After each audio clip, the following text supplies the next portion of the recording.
જય મુરલીધર, જય દ્વારકાધીશ બધા ભાઈઓને.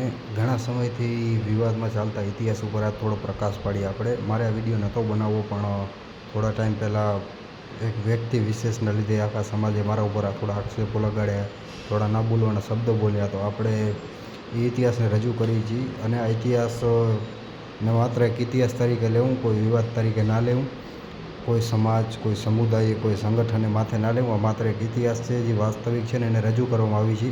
તો ઘણા સમયથી અમુક લોકો એવું કહે છે કે ભાઈ દેવાયત બોદરે છે રા નવઘણને ભરૂચના ભરવાડોને સોંપી દીધા હતા, અને ત્યારથી પછી એ જંગ લડવા ગયા હતા અને જુનાગઢ જીત્યું હતું, અને દેવાયત બોદર એમને સાચવી નહોતા શક્યા, અને હવે કદાચ સોલંકી આવશે તો અમે શું આપશું ને એવા બધા એ લોકો જજમેન્ટ આપે છે પોતાના.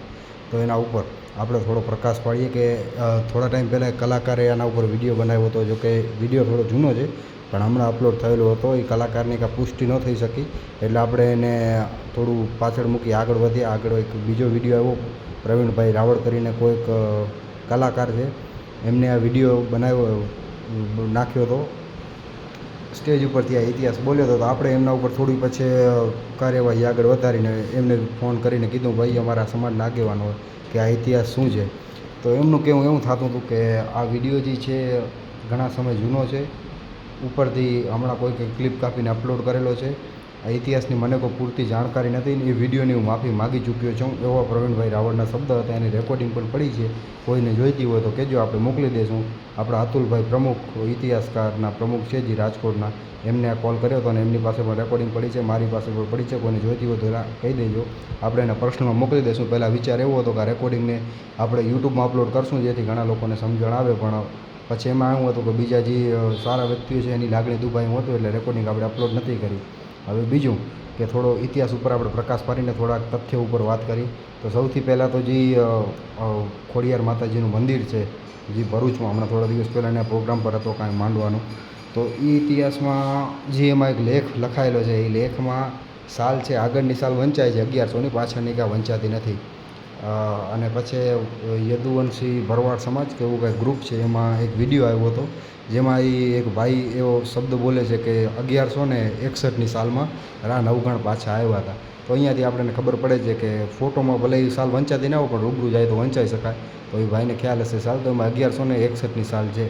હવે જ્યારે રાજા રાઢિયાસનું શાસન હતું 1010થી પહેલાં, 1010માં દુર્લભસેન સોલંકીએ જુનાગઢ ઉપર ચડાઈ કરી, જુનાગઢ જીત્યું. પછી એમનું બલિદાન, રાજા રાઢિયાસનું, સોમલદેવ પરમારનું સતી થવું, અને વાલભાઈ વડાલાને એને પહોંચાડે છે, દાડીદર બોડીદર એમના રખેવાળનું બલિદાન, આ બધું થાય છે. અને સાલ 1025ની આજુબાજુ દેવાયત બોદર પોતાના 12,000 સૈનિકોને લઈ, 12,000 યદુવંશી ક્ષત્રિય આહીરોને લઈને જુનાગઢ ઉપર ચડાઈ કરે છે, અને જુનાગઢને પાછું જીતે છે. આ સાલ છે 1025. 1025થી 1044 સુધી રા નવઘણ શાસન કરે છે જુનાગઢ ઉપર. 1044થી 1067 સુધી રાજ કરે છે રા ખેંગાર. એના પછી પાછા આવે છે રા નવઘણ બીજા, એના પછી પાછા આવે છે રા ખેંગાર ત્રીજા. આ સાલમાં કોઈ મિસ્ટેક થતી હોય તો જરીક તમારી રીતે તપાસ કરી લેજો. મારા પ્રમાણે તો ઓકે છે, કદાચ કે આ મિસ્ટેક થતી હોય તમારી રીતે જોઈ લેજો. પછી રા ખેંગાર બીજા પછી આવે છે રા નવઘણ ત્રીજા. રા નવઘણ જ્યારે ત્રીજા આવે છે ત્યારે રા ખેંગાર બીજા એમના પિતા, અને એમના શાસન દરમિયાન હુમલો કરે છે. સોલંકી શાસનનો પાછો હુમલો આવે છે જુનાગઢમાં, સિદ્ધરાજ જયસિંહ હુમલો કરે છે. એ શાસન આવે છે, અને પછી એમના બીજા પત્ની, એક તો રાણક દેવી તો સતી થઈ ગયા છે, પોતાના 2 પુત્રોને મારી નાખે છે સિદ્ધરાજ જયસિંહને. પછી એ ન્યાકણે પાછો એમના બીજા પત્ની છે એ રાજા છે કોઈ ભરૂચના, એમના સંબંધી કોઈ કુટુંબ હતા ત્યાં મોકલાવે છે ભરૂચના ભરવાડોના હાથે. આવો ઇતિહાસ મેં સાંભળેલો છે, મેં વાંચેલો છે, આના પુસ્તક પણ પડ્યા છે. તો જે તમારી પાસે જે ઇતિહાસ છે એ રા નવઘણ ત્રીજાનો છે, રા નવઘણ બીજો પણ નહીં, રા નવઘણ ત્રીજો.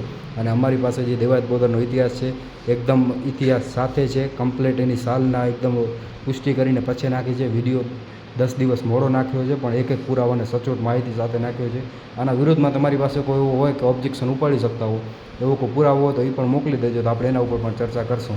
હવે જો તમારા એ ઇતિહાસમાં તો એવું બતાવે છે કે સોમલદેવ છે એ પોતે ભરૂચ મોકલવા જાય છે, તો વચ્ચે ભીમરા રખેવારનું અને વાલભાઈ વડાલાનો આખો ઇતિહાસ ખોરવાઈ જાય છે, એમાં ખોવાઈ જાય છે. તો ઇતિહાસ શું ખોટો છે એના આધાર ઉપર. બીજું કે 12,000 આહીરોનું બલિદાન છે એ ખોટું છે તમારા આધાર ઉપર. ઉગા આપાનું બલિદાન દઈ દઉં પછી સોંપી દે છે દેવાયત બોદર, એવો ઇતિહાસ કહો છો. એ દેવાયત બોદર ઉપર જેટલો અત્યારે તમે લોકો એ રીતનું કહો છે કે દેવાયત બોદર એમને સોંપી આવે છે, તો એનાથી વધારે ભરોસો તો સોમલદેવ પરમારને દેવાયત આપો બોદર ઉપર હતો કે મારા કુટુંબીઓને આપીશ કદાચ તો પણ નવઘણ બચી શકશે, પણ ગાદીએ નહીં બચી શકે. એટલો ભરોસો સોમલદેવ પરમારને દેવાયત આપો બોદર ઉપર હતો, તો એ થોડો કોઈને આપી શકે યાર. એટલો તો જરીક તમે ઇતિહાસમાં ચર્ચા કરો કે કોઈ જે તે વ્યક્તિ નહોતો. આહિર સમાજમાં અત્યારે કદાચ કોઈ વ્યક્તિને વધારે ખ્યાલ ના હોય ને આહિર સમાજનું નામ કહે તો એના મનમાં સૌથી પહેલાં દેવાયત આપો બોદરનો ઇતિહાસ યાદ આવે, કારણ કે એટલો મહાન ઇતિહાસ છે. એને તમે મન ફાવે એમ ફોરવાની કોશિશ કરો છો, તો એવા ઇતિહાસોમાં થોડુંક ધ્યાન દઈને બોલો. આના વિરોધમાં તમને કદાચ કોઈ પુરાવા ખપતા હોય તો આપણી પાસે છે, પણ અપલોડ નથી કરવા મારે કે એનાથી વિવાદ વધશે એટલે એ અપલોડ નથી કરતો. એવું નથી કે કોઈની બીકથી કરું છું, પણ મારે નથી કરવું ને વિવાદ આગળ નથી વધારવો. છે તમારે આગળ વધારવો હોય તો કહેજો, તો આપણે એ પુરાવા પણ નાખી દઈશું. બીજું કે ધંધુકાના કોઈ ગામ છે ને, ગામમાં રા પરિવારે એક લેખ લખાવીને નાખ્યો છે. એ સીલી ઉપર આખો લેખ લખાવ્યો છે અને એમાં એવું કીધું છે કે અમે દેવાયત આપો બોદરનું, વાલભાઈ વડાણાનું, ભીમડા રખેવાનું ઋણ સ્વીકાર કરીએ છીએ. એમાં બધાનું નામ છે પણ બીજા કોઈનું નામ નથી. તો શું એ પોતે ખોટા છે? તો ઇતિહાસ તમે થોડોક પોતાની રીતે જરીક વાંચીને કહો, મન ફાવે એમ ઇતિહાસ ન બનાવો. અને મારે કોઈ ભરવાડ સમાજથી કોઈ દુશ્મની નથી, પણ આજે બે ચાર લોકો છે જે ઇતિહાસને ખોટા ચિત્રવાની કોશિશ કરે છે, એમના સુધી આ વિડીયો જરૂર પહોંચાડી. કોઈ તમારી પુરાવા, કોઈ ડોક્યુમેન્ટ કે કોઈ જે પણ કાંઈ લેખ હોય મને મોકલજો, તો આપણે એના ઉપર પણ ચર્ચા કરશું. જય સિયારામ, જય મુરલીધર, જય દ્વારકાધીશ.